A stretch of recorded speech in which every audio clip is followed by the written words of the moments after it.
Bonjour à tous et bienvenue sur la mécanique de la vie, l'équation dont vous êtes l'inconnu pour de nouvelles vidéos aujourd'hui. Alors en plus, on a la chance d'avoir réuni plus de monde, c'est-à-dire qu'aujourd'hui, je vais le faire passer en premier, on a Mika. Bien, bonjour, bienvenue à tous. Qui fête son grand retour et Jeff qui est fidèle au poste en ce moment, le besogneux de service, qui nous fait encore l'amabilité de sa présence. Bonjour à tous. Bon, merci à vous deux d'être là, c'est super cool. Comme d'habitude, on va essayer d'aborder les sujets. Ce qui est sympa, c'est que Mika me connaît depuis très longtemps. Donc, des fois, il a plein de choses que j'oublie de dire. Et il vient amener aussi ses compléments personnels, donc ça permet de faire boule de neige. De temps en temps, je me loupe et lui me récupère d'une main. Jeff, c'est plus récent, donc il a moins cette possibilité. Donc, écoutez, on espère qu'en tout cas, elle sera très très bien. Donc, encore des questions que je ne connais pas aujourd'hui. On va essayer de les aborder ensemble et voir ce qui va en découler. Autre chose, pour ceux qui viendraient à nous rejoindre, la mécanique de la vie, il faut essayer vraiment d'avoir une vue d'ensemble, j'insiste là-dessus. Donc ça veut dire que si vous prenez le train en cours de route, vous loupez beaucoup d'étapes de ce train et c'est un peu dommage. Donc excusez-moi de prendre toutes ces longueurs pour l'introduction, mais c'est important de le dire. Voilà. Donc essayez vraiment de regarder les vidéos dans leur entièreté. Et la mieux pour commencer, c'est la toute première et aussi celle qui s'appelle mécanique de la vie en situation ou MDLV en situation. C'est idéal pour commencer. Bon, voilà. Pour rappel, vous nous retrouvez au quotidien sur Instagram, principalement. On a mis Facebook et TikTok, mais voilà, il n'y a pas le même nombre de personnes derrière, donc on le suit moins, même si de plus en plus on essaye. Et ensuite, sur toutes les plateformes de podcast, ou toutes celles qu'on a pu en tout cas, donc Spotify, Deezer, Amazon Music, etc. etc. Moi, j'ai l'impression d'être un annonceur quand je fais ça, mais voilà. Mais bon, il faut bien. Peut-être qu'on va souffrir un peu de la chaleur. Oui, nous avons le privilège d'être dans une région ensoleillée et aujourd'hui, ça y est, c'est l'été, je crois, c'est parti. Donc on va peut-être tousser un peu, mais bon, on fera avec. Mais merci à tous de nous suivre. Quand vous nous contactez, essayez via Instagram ou sinon le formulaire du site internet. Autant que possible, c'est l'idéal. C'est là où on essaye d'être le plus assidu pour répondre. Et je crois que j'ai rien oublié. Est-ce que vous voyez un complément d'information? Je pense que les deux vidéos dont tu parles, tu en mettras les liens en description de la vidéo. Je vais essayer.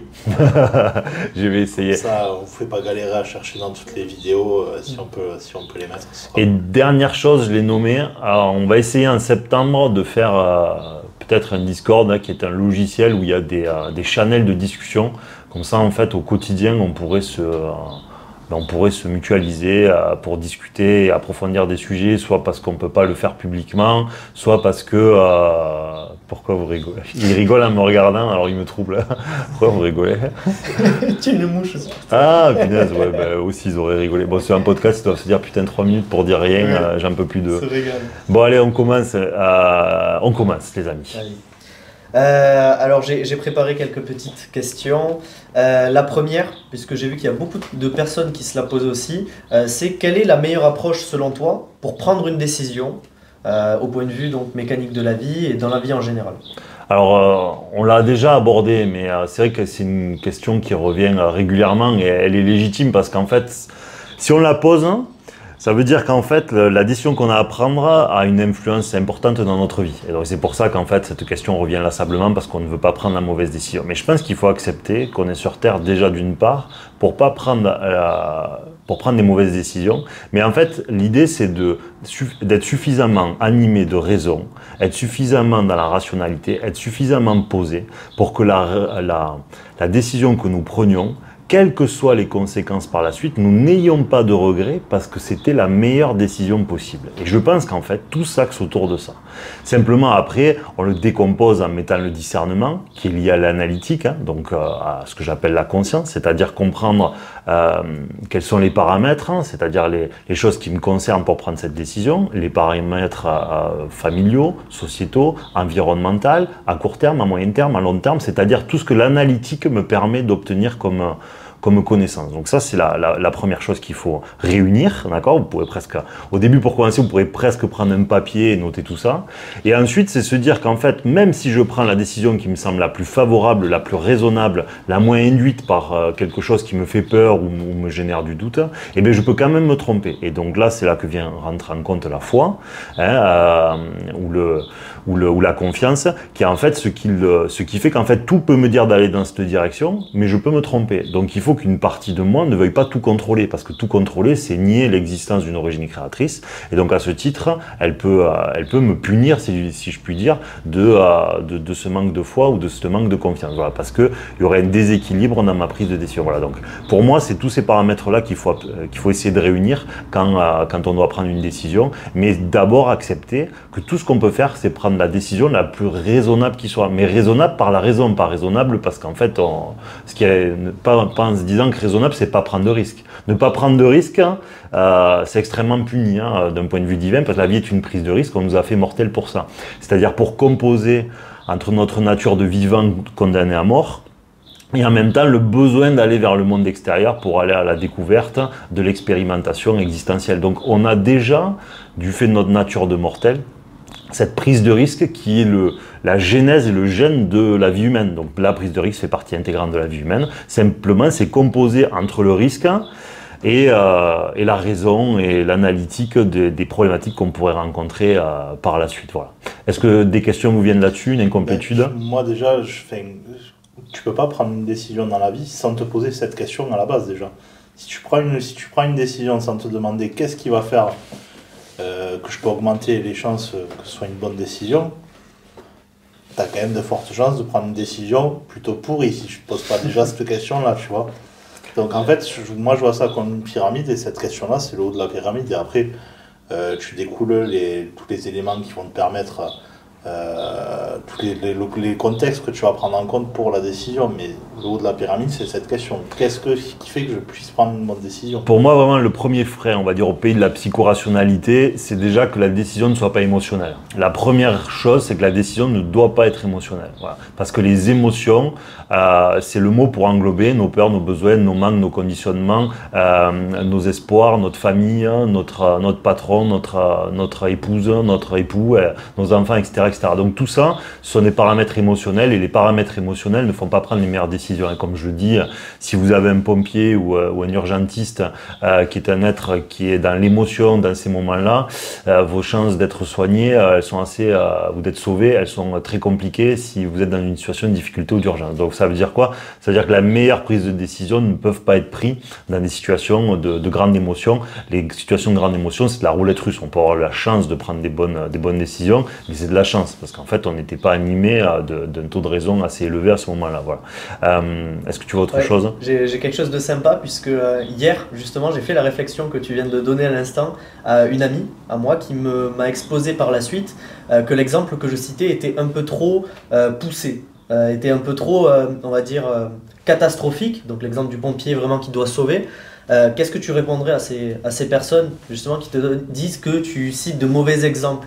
En fait, l'excès nous permet de comprendre des fois l'évidence, parce que l'humain a besoin d'extrêmes pour comprendre l'évidence. Parce que le problème de l'homme, enfin de l'humain en général, c'est que s'il n'est pas en situation de gravité, il relativise toujours en se disant c'est pas grave. Parce qu'en fait, comme nous vivons dans le monde physique, ce qui se passe, on le voit qu'à très court terme. Mais en fait, la décision qu'on prend parfois aura des effets, mais à 10 ans.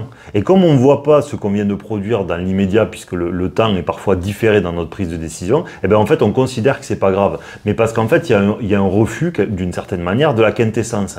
Il y a un refus de l'exigence vis-à-vis de nous-mêmes, de la vie, de notre évolution. Parce qu'en fait, nous avons créé une société qui erronne la sélection naturelle. C'est-à-dire qu'elle ne punit pas nos décalages, nos mauvais fonctionnements. Parce qu'en fait, elle a suradapté tout ce qui nous entoure, j'ai dit à diverses reprises, par des biens, des services. C'est-à-dire que vous êtes plus soumis aux prédateurs, vous êtes plus soumis aux bandits qui, devant vous, à votre maison, si vous avez la tête en l'air et que vous oubliez la cafetière, oui, vous avez un assureur qui va vous casquer la maison parce qu'elle a cramé, vous voyez. Et donc ça veut dire que tout un tas de choses, si vous faites les 400 coups et que vous pétez le bras, ben vous êtes bien content qu'il y ait un docteur qui puisse vous assumer derrière, vous voyez. Donc il y a énormément de choses qui sont autour de ça.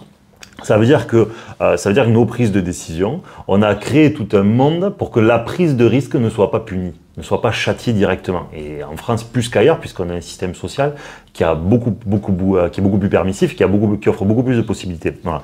Donc ça veut dire que la prise de risque n'est pas systématiquement châtiée. C'est pour ça qu'on a ce manque d'exigence parfois vis-à-vis de nos prises de décision, parce qu'en fait, on est traînez-vous au trapèze avec et sans filet. Je pense que c'est le meilleur des exemples pour comprendre ce que je suis en train de dire. Voilà. Donc je pense que c'est important d'avoir cette exigence-là parce que nos actes peuvent avoir des répercussions par la suite. Voilà. Ok, bon bah super. Je reprends la ficelle donc, de l'émotion dont tu parlais tout à l'heure. J'ai une question là-dessus. J'aurais aimé savoir, est-ce que tu penses vraiment que l'émotion n'est qu'une nourriture temporaire ? Parce que quand on voit notamment Jésus qui parle, tu vois, du cœur et qui semble parfois évoquer donc le côté émotionnel, on est quand même légitime à se demander si l'émotion n'est pas plus qu'une nourriture. Alors pour moi, cette question, j'étais comme tout le monde, je pense, c'est-à-dire que j'ai pensé que le cœur était lié aux émotions. En fait, je considère, après toutes les observations, etc., que c'était une erreur totale de ma part. Et donc c'est pour ça qu'aujourd'hui, ça c'est un conditionnement. C'est le 21e siècle qui a expliqué à tout le monde, suis ton cœur. Oui d'accord, mais pourquoi 6 mois plus tard, je suis en PLS ou j'ai envie de mourir ou je me foutre en l'air? Bon, donc suis ton cœur, non. Ça veut dire qu'il y a plein de paramètres complexes derrière. Parce qu'on a lié le cœur aux émotions. Alors qu'en fait, suis ton cœur, en fait, c'est suivre la raison. La raison, le cœur est l'essence, d'une certaine manière, ça fait partie de l'essence de l'homme. Et l'essence de l'homme, elle est liée à la raison. Elle n'est pas liée à l'émotion ou à la passion. Parce que si tu n'es qu'émotion et que passion, c'est l'animal, en fait, et que émotion et que passion, grosso modo. Et la raison, c'est-à-dire, c'est ce qui est lié à la conscience, à la culpabilité, c'est un paramètre de l'homme, c'est pas un paramètre de l'animal. Et donc, le problème, c'est que de suivre que son cœur, c'est nous ramener à l'état animal d'une certaine manière. Et c'est ce qui est en train de se passer aujourd'hui en Occident. C'est-à-dire que nous ne sommes plus dans la raison, nous sommes dans l'opinion et dans l'émotion. Si on met l'émotion au bon endroit, on peut nous faire tout ce qu'on veut. Voilà. Les États en abusent largement avec les peurs et les conditionnements. Donc c'est vraiment là-dessus qu'il faut essayer de se sortir, parce qu'en fait, le cœur, ce que moi j'appellerais le cœur, c'est une fréquence de conscience, c'est-à-dire qu'en fait c'est non soumis à émotion, c'est un plein état de conscience, même s'il n'est pas absolu, un plein état de raison, où je ne suis pas influé par des paramètres extérieurs quand on peut revenir à la prise de décision. Je ne suis pas influé, ça me permet de prendre la décision ou aborder les situations de la meilleure manière qui soit. Ce qui me permet évidemment de prospérer au maximum ou de faire ce qui doit être fait et ensuite de ne pas avoir de regrets ou de culpabilité vis-à-vis des choix que j'aurais fait parce que ils étaient dans le meilleur de ce que je pouvais produire, si je puis dire. Voilà. Je pourrais rajouter des choses, mais est-ce que vous voyez des choses à rajouter? Déjà, en fait, nous, on vous dit pas de ne pas ressentir d'émotion, hein, c'est pas du tout le truc, parce que des fois, je sais qu'il y a des personnes qui peuvent penser ça, mais nous, ça va être, on vous dit juste de considérer l'émotion comme une information, en fait, parce que votre émotion va être l'expression d'un détracteur, d'une peur, de quelque chose qui va vous donner une information sur le comportement à adopter en fait.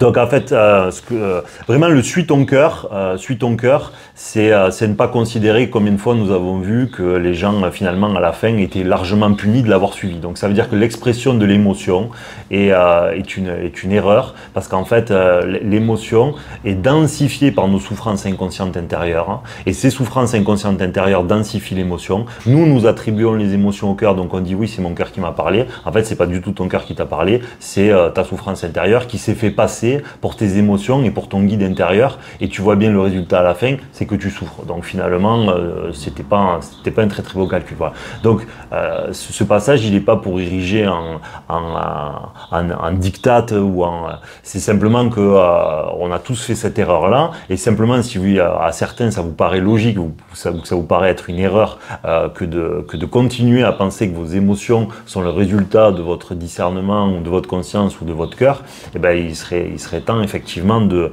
le modifier pour que vous puissiez aller dans des directions souveraines, c'est-à-dire des décisions qui ne sont pas induites par autre chose que vous-même, voilà, si je puis dire. Ouais, c'est pas le suivez votre cœur d'Hollywood, quoi. Ouais. si je puis dire. Là, ça me fait penser à un cas d'application à la vie réelle. Alors loin de moi l'idée de vouloir faire de la politique ou autre, mais certains quand ils vont aller faire un choix de vote par exemple, vont aller voter pour le leader charismatique parce qu'il leur fait vivre des émotions. C'est ça ?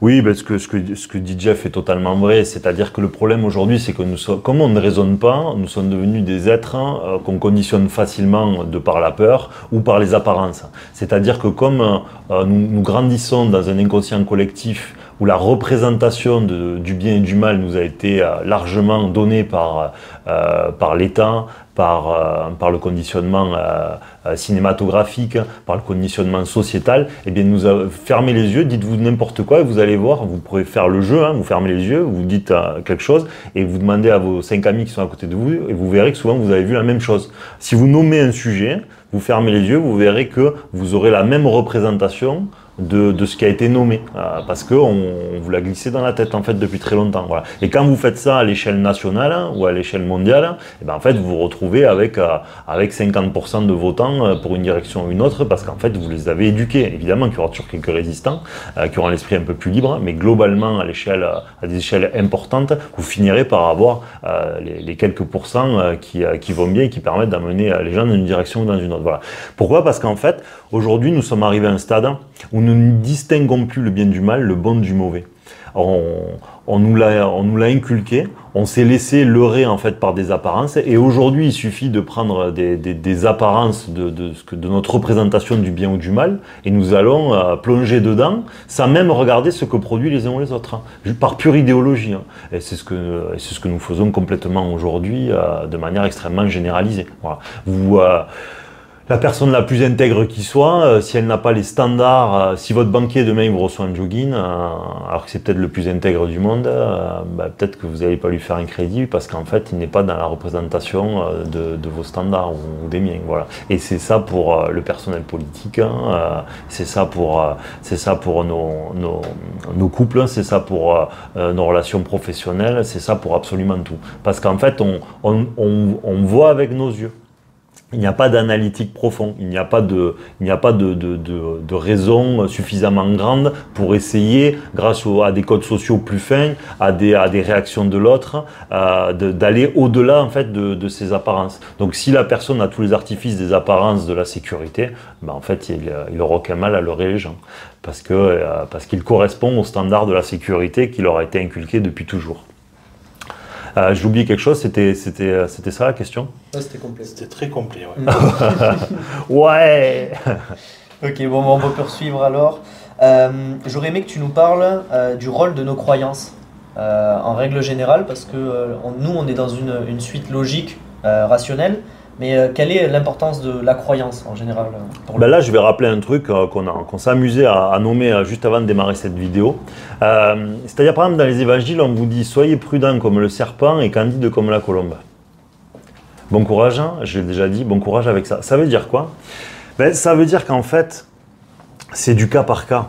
C'est pour ça que la vérité, vous ne pouvez pas l'avoir, vous serez dans une incertitude. En fait, cette parabole nous permet de comprendre que le principe d'incertitude qui rejoint les préceptes quantiques, et moi je les valide 100% dans la vie, sont un principe absolu. C'est-à-dire que l'incertitude doit être omniprésente en nous. Voilà. Mais le problème, c'est que du moment qu'on dit ça, on se dit « mais attends, je fais plus rien du coup ». Et non, justement parce qu'en fait, tu es à la fois la colombe et tu es à la fois le serpent. Simplement, il va falloir que tu ajustes le curseur en permanence en fonction des situations dans lesquelles tu te trouves.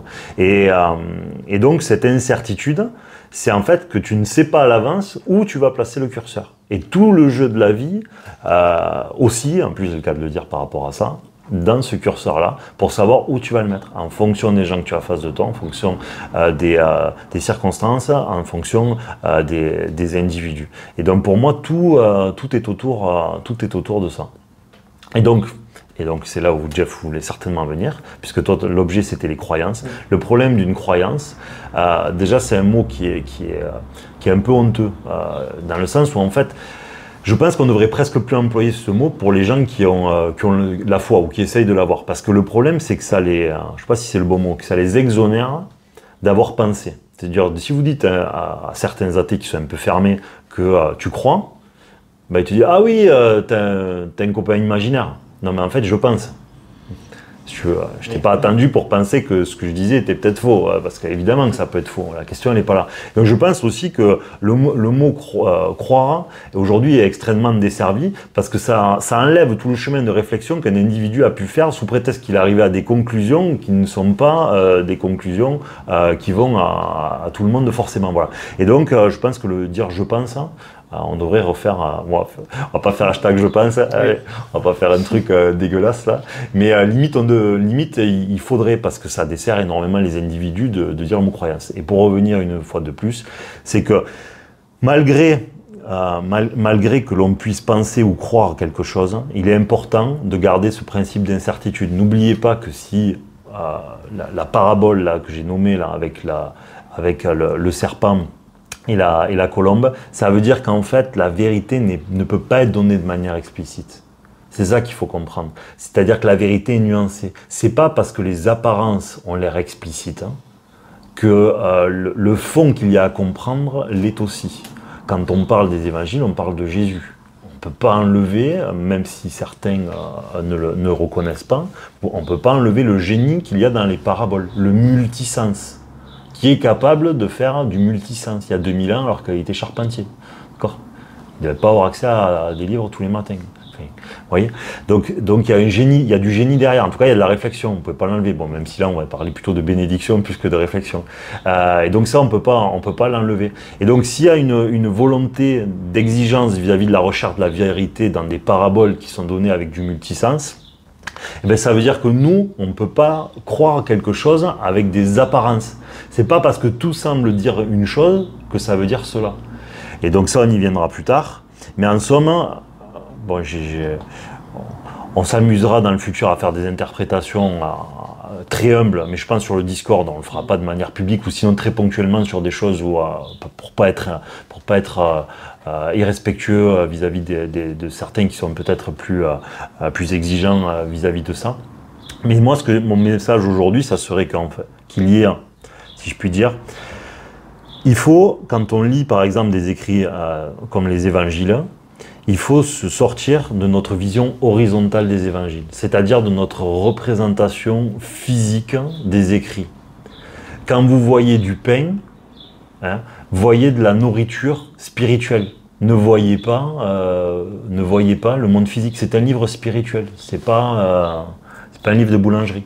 Non, j'abuse, mais j'espère que vous aurez de l'humour. Voilà. Et donc, essayez, quand vous avez toutes ces paraboles, de nier l'horizontalité qui est écrite. L'horizontalité, la compréhension horizontale, ça veut dire la multiplication des pains, ça veut dire sauver le malade, ça veut dire etc. Ce n'est pas négatif, c'est du code civil.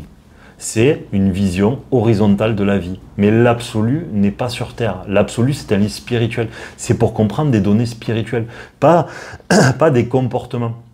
Évidemment que ça remplit parfaitement cette fonction horizontale, c'est le but, ok ? Voilà, c'est le but premier. Mais le but secondaire, et on est dans la mécanique de la vie, donc le but c'est d'aller comprendre les choses profondes, c'est de comprendre quand derrière chaque parabole, vous avez la version horizontale du monde physique, mais vous avez la version verticale du monde spirituel derrière chaque parabole. Ne tombez pas dans le piège de l'interprétation horizontale systématique. Autorisez-vous, en tout cas, c'est ce que faisait Jésus. Cette parabole, je reviens du serpent et de la colombe, vous autorise, à mon sens. L'interprétation, c'est vous dire qu'en fait tout est nuancé, que la vérité, elle est cachée, et nombreuses paraboles valident ce que je suis en train d'énumérer. Donc autorisez-vous, vous faites un affront à personne. C'est autorisé assez largement pour aller découvrir des vérités plus profondes sur la vie et sur la spiritualité à travers ces paraboles-là. Donc essayez d'être créatif, essayez d'aller au-delà de votre imaginaire pour trouver un multisens, et dans tous les cas, ça restera une hypothèse à tout jamais. Si c'était aussi simple, les évangiles, on aurait déjà découvert la vérité de l'existence. Et l'existence nous montre tous les jours qu'il y a tout un tas de choses qui vont contre la logique. Donc ça veut dire que notre lecture horizontale n'est pas la solution. Ça fait 2000 ans que tout le monde bosse dessus et on n'a pas non plus de résultats exacts sur ce que la vie attend de nous. Et Dieu en l'occurrence. Donc ça veut dire que derrière il y a des paramètres cachés et donc il faut aller à la recherche de ces paramètres cachés. Donc j'invite chacun à nier l'horizontalité du livre, je le répète, et essayer d'être créatif sur les possibilités qu'offrent ces paraboles et ces métaphores dans leur traduction les plus profondes. Voilà. C'est l'imaginaire débordant dont tu parles. Ouais, moi c'est ce que j'inviterai. On essaiera de le faire tous ensemble sur le Discord à l'avenir parce que vous verrez, il y a vraiment de quoi se taper le cul par terre, vraiment. Ouais, moi je reprendrai sur quand tu dis que tu n'aimes pas trop le mot croyance, je suis d'accord avec toi parce que du coup je ferais vraiment la différence entre la foi et la croyance. Plutôt utiliser le terme foi que croyance. La croyance, ça resterait quelque chose de très... Je sais pas, il faut que tu articules. Pardon, la croyance, ça reste quelque chose de très humain. Et si tu veux, tout le monde a des croyances. Tu vois ce que je veux dire ? Le mec qui pense que tel animateur télé est un génie, c'est une croyance. On va peut-être pas toujours être d'accord avec lui, tu vois ce que je veux te dire ? Oui, bien sûr. Et le problème, c'est que les croyances sur le plan humain, la qualité des croyances va aussi dépendre de la qualité des apôtres. Dans la société dans laquelle on est aujourd'hui, je te fais pas de dessin. Oui, surtout qu'on a... Après, paradoxalement, cette société nous offre aussi de la connaissance à tire-larigot et gratuite, qui peut être excellente. C'est à nous d'être sélectifs. Voilà. Mais le problème, c'est qu'aujourd'hui, on a créé un monde où on n'a pas le temps, voilà, où on a d'autres priorités. Voilà. Et en plus, on a des gros problèmes de concentration. Tout coûte cher, donc ça veut dire qu'il faut passer beaucoup de temps au travail pour compenser tout ça, voilà, etc., etc., etc. Donc c'est vrai que, mais cette connaissance-là, ce monde l'a rendue aussi accessible, même si de temps en temps, elle a été modifiée aussi. Faut quand même pas se mentir. D'autant plus que, pardon, je te coupe, la connaissance, à l'heure d'aujourd'hui, c'est la seule ressource que tu peux partager sans t'appauvrir, quand même. Ça, c'est clair et net. C'est multipliable à l'infini. Ah, mais c'est intéressant parce que qu'est-ce que tu dirais à quelqu'un qui, au vu de la société actuelle, se plaint un peu de ces paramètres-là, et un autre qui viendrait lui répondre, au Moyen-Âge, c'était pire, ou à l'époque viking, voilà. De quels paramètres exactement tu veux dire ? Et justement, il y en a qui vont dire qu'avant, on n'avait pas de lit, on n'avait pas de quoi manger suffisamment, on se tuait. Tu vois, c'est d'autres paramètres, mais il n'y en a pas certains qui prévalent sur d'autres, en fait. C'est juste... Alors déjà, des fois, c'est des versions assez caricaturales de ces périodes-là, parce qu'en fait, il n'y a pas eu que ça. D'ailleurs, il faut quand même le redire, il y a 9 millions de morts de la faim dans le monde. Combien il y a je ne sais plus combien de milliards d'individus qui ne mangent pas à leur faim au quotidien, alors qu'il y en a un milliard qui mangent beaucoup trop. Donc, en fait, rien n'a changé. C'est juste le jeu des apparences. C'est le jeu des apparences. Déjà, c'est l'Occident. C'est les pays développés, c'est pas vrai, c'est pas l'Occident. C'est les pays développés qui, et par contre ça c'est le narratif occidental qui t'explique qu'aujourd'hui c'est beaucoup mieux. Bon, c'est beaucoup mieux ici, mais il faut pas oublier que pour que moi j'ai ce train de vie ici, j'ai 500 esclaves à l'autre côté de la planète. Faut quand même à plein champ chat. Voilà. Donc est-ce que c'est un progrès ? Moi je trouve pas. Voilà, c'est un progrès technologique, scientifique. Est-ce que c'est un projet humain ? Spirituellement, est-ce que c'est une évolution ? Moi je trouve que c'est beaucoup plus diabolique qu'avant, parce qu'au moins tu vivais ta propre galère et tu n'avais pas la possibilité de rendre la vie de l'autre meilleure, parce qu'avant qu'il y ait les énergies, le destin des Indiens, des Sud-Américains ou des Africains, vous ne pouvez pas y faire grand-chose. Aujourd'hui, c'est différent. Donc, on s'est rendu hautement plus complice, à mon sens. C'est-à-dire notre train de vie et nous rend extrêmement complices de génocide, malgré nous. Mais factuellement, c'est le cas. Donc, il faut en avoir conscience. Même si on ne peut pas y remédier sur l'échelle individuelle, le nier nous rend d'autant plus complices. Donc, si on veut le pardon, vaut mieux avoir conscience de ça, en tout cas pour moi. Donc ça, c'est le premier point. Le deuxième point que je dirais, c'est que aujourd'hui, tout dépend l'échelle de valeur qu'est-ce que vous pensez que vous êtes venu faire sur Terre. Si vous pensez que vous êtes venu pour vivre confortablement, effectivement, pour des Occidentaux, on y a gagné par rapport au Moyen-Âge. Mais on a rajouté de la longévité, on a rajouté du confort, mais on a perdu en contenance et en contenu. Je veux dire, aujourd'hui, on va arriver sur des générations qui à ce rythme vont vivre 70 ans et auront 2 pages à écrire à la fin de leur vie. Donc ça sert à rien. Moi j'avais été bluffé parce que j'étais un néophyte de Napoléon et je me suis amusé sur Netflix à regarder les... Sur Prime, ouais. Ah oui, sur Prime. Et à 22 ans, le type... Vous l'aimez pas, on s'en fout, c'est pas la question. À 22 ans, le type... Il a plus de choses à raconter qu'à mon avis, les 20 départements français, en fait, d'enfants de cette époque. Hein, voilà. Donc, sans dire que c'est bien, que c'est mal, ok, il y a de la guerre, ce que vous voulez, bon, très bien. Mais il est bluffant de voir à quel point on a rajouté de la longévité, on a perdu de la contenance, quoi. Et puis spirituellement, aujourd'hui, je veux dire, on est peut-être la société de l'histoire de l'humanité la plus déconnectée. Très probablement. Donc on a perdu, à mon avis, ce qu'on est venu faire sur Terre du regard. On ne le sait plus, comme jamais avant en fait. Comme certainement jamais avant. C'est pour ça que moi j'ai tendance à penser que le monde qu'on a créé, sur le plan humain, ne sert à rien. Sur le plan spirituel, oui, puisqu'en fait il crée des difficultés, il crée des nouvelles interactions, il crée des nouveaux paramètres, comme je dis tout le temps, donc il est très utile, hein, il remplit parfaitement sa fonction. Mais dans ce qu'on est venu faire sur Terre, c'est le monde qui est le plus fabriqué pour nous égarer par rapport, à mon avis, à ce qu'on est venu faire sur Terre. Donc il est parfaitement dans sa fonction de détracteur et de malin, quoi, si je puis dire. Voilà. Donc il remplit parfaitement cette fonction et elle est excellente, excellemment remplie en tout cas. Je peux poursuivre là-dessus. Moi j'aimerais proposer quelque chose d'un peu différent, faire un peu une expérience de pensée. Ouais. Si on prend un homme ou une femme, peu importe, un homme avec un grand H, et qu'on le laisse en vie, imaginons 500 ans, quelle va être la seule nuance avec les autres hommes, à mon sens, c'est le fait d'acquérir de la sagesse. Pour moi, c'est le point central du développement d'une vie, c'est ça. Est-ce que tu as quelque chose à dire sur cette évolution-là? Alors, je ne m'étais pas posé la question, mais c'est vrai que la sagesse, finalement, est... En fait, la sagesse, j'aurais tendance à penser elle induit tellement de choses derrière qu'elle est extrêmement safe. C'est une grande sécurité, je pense. C'est-à-dire que si un individu essaye de faire germer et d'augmenter ses degrés de sagesse tout au long de sa vie, je pense qu'il ne se trompera pas trop de chemin globalement. Parce qu'il va être animé de plus en plus de raison, il va être animé de plus en plus de discernement, il va être animé de plus en plus d'équilibre intérieur et de foi. Voilà, parce que c'est quasiment un champ lexical, là, ce qu'on vient de dire. Tu vois, tout le monde marche ensemble. Voilà. Parce que la sagesse est, à mon avis, indissociable de ce que je viens d'énumérer. Donc ça veut dire que dans le développement personnel de l'individu, la sagesse est peut-être l'intitulé qui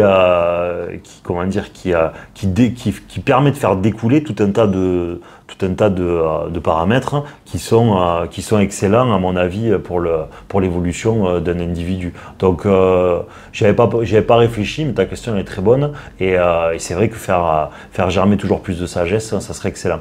La seule chose, il s'agirait aussi de définir préalablement quelle est la représentation de la sagesse. Pitié, pas des mecs de 90 ans avec une cape qui vivent dans la pampa. Voilà, soyez quand même... enfin, je pense qu'il faut qu'il y ait du vivant derrière. Voilà. Donc, le sage peut aussi être un enfant qui fait mumuse. Voilà. Hein. Donc, simplement, il est en capacité d'être sage quand les moments sont opportuns de l'être. Il n'a pas besoin toute la journée d'être assis en tailleur et de rien faire, à mon avis. Voilà. Donc, moi, en tout cas, dans mes représentations de la sagesse, c'est quelqu'un qui peut agir avec une raison immense, très peu influé par ses peurs, ses conditionnements, ses espoirs et ses émotions, et qui est capable de changer ses apparences. Voilà. D'une certaine manière, il peut vous montrer de la sagesse, il peut vous montrer des enfantillages, il peut être dans un âge plus compromis entre les deux. Voilà. Donc pour moi, ça va être plus ce genre de personne-là, et qui sera aussi très humble. L'humilité fait partie de la pierre angulaire énormément pour moi. Adaptable. Et très adaptable, mais c'est ce que je veux dire par le changement des époques, mais Michael a raison parce que c'est pas parce que je le sous-entends que je le dis. Donc tout à fait. Ouais, en tout cas, très, très bonne question. Donc, une nouvelle fois. L'être d'évolution ultime, si je peux me permettre, c'est l'homme sage. Sans cliché. Ça serait sa destination, ouais, ça serait une bonne destination. La sagesse, à mon avis, pourrait être la trinité de conscience, confiance, discernement, enfin pas discernement, équilibre, attends, moi j'oublie mes propres notions. Effectivement, ça pourrait être la pierre angulaire, la trinité, avec l'intellectualité, la sagesse, et on pourrait presque, alors je vais être très dur, mais se dire que quelque part, c'est à ce moment-là qu'on est le plus légitime à parler à Dieu. Voilà, parce que on est le plus à même, quelque part, même si on ne peut pas le comprendre évidemment, mais on est le plus à même, quelque part, de s'y adresser. Voilà, parce que on a acquéri quelque chose qui nous permet quand même de faire valoir de la connaissance, de l'expérience de qualité. Voilà, c'est ce que j'aurais tendance à mettre derrière la sagesse. On peut se tromper, un sage s'est peut-être trompé toute sa vie, mais il y a de la qualité expérimentale derrière. C'est peut-être comme ça que j'aurais tendance à le voir. D'autant que le sage, s'il se trompe, il aura la sagesse d'admettre qu'il s'est trompé. Mais le sage, je pense déjà qu'il a tort. Donc c'est toute la dimension de la sage. L'une des paroles les plus sages, c'est tout ce que je sais, c'est que je ne sais rien. Voilà. De Socrate. Et donc ça, et donc là, on revient au principe d'incertitude comme absolue nécessité dans notre évolution. Voilà. Mais dans cet objectif donc de devenir sage, ou un peu plus en tout cas, même si on l'est véritablement jamais, qu'est-ce que tu donnerais comme conseil pour aiguiser son discernement, sa conscience, la développer?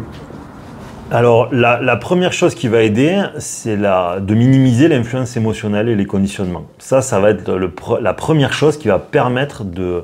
Parce que quand vous avez peur, comprenez un truc. Vous vous cachez, d'accord, ce soir votre femme ou votre mari rentre, ou votre gosse, vous vous cachez dans l'angle du mur, il passe devant, vous faites bouh, il sursaute. Dans le laps de temps où il sursaute, quelles sont ses pensées? En fait, il n'en a qu'une, c'est la peur. C'est-à-dire toute son attention est concentrée sur la peur. C'est ça qu'il faut comprendre. Ça veut dire quoi? Ça veut dire que maintenant, si je transpose ça à nous, quand on doit user de discernement, eh bien, ça veut dire que dès qu'on va être dans la peur, donc c'est-à-dire dans l'influence émotionnelle. L'influence émotionnelle, il y a de la peur derrière, d'accord. Le grand mot intitulé, c'est la peur. Hein, parce que si vous avez peur de rien, vous n'allez pas avoir toutes les 10 000 pensées à la seconde, parce que vous êtes libre de vos pensées. Ça veut dire quoi? Ça veut dire que nos émotions et la peur nous concentrent en fait nos pensées à l'instant T et nous empêchent de penser de manière arborescente, c'est-à-dire d'avoir une multitude de possibilités dans une situation X ou Y, dans une situation donnée. Donc ça veut dire qu'il faut, dans ces cas-là, minimiser l'influence émotionnelle et la peur pour prendre une raison avec du discernement. Voilà, du discernement parce qu'il ne sera pas sous influence de peur, de souffrance, de besoin ou d'émotion. Ça, c'est la première chose. Et la deuxième, dans le discernement, il y a aussi tout l'analytique, c'est-à-dire la connaissance. Parce que quand vous allez prendre une décision, si vous n'avez pas compris quel est le monde qui vous entoure, vous ne faites qu'avec ce que vous connaissez déjà. D'accord ? Quand vous êtes chasseur-cueilleur, vous sortez de la grotte, si vous êtes le seul et que vous n'avez jamais eu affaire à votre tribu qui vous a enseigné, quand vous sortez, tout est une découverte. D'accord ? Donc vous allez manger le premier champignon, vous allez mourir. Donc c'est de la merde. Donc, pourtant vous avez du discernement. Vous vous êtes posé la question devant le champignon, je peux pas. Ouais, mais tu sais pas. Parce qu'en fait, tu n'as pas étudié avant. Donc, il fallait d'abord que tu parles à ta tribu. Voilà, pour qu'ils t'expliquent que quand il y a des points rouges, c'est pas bon. Voilà.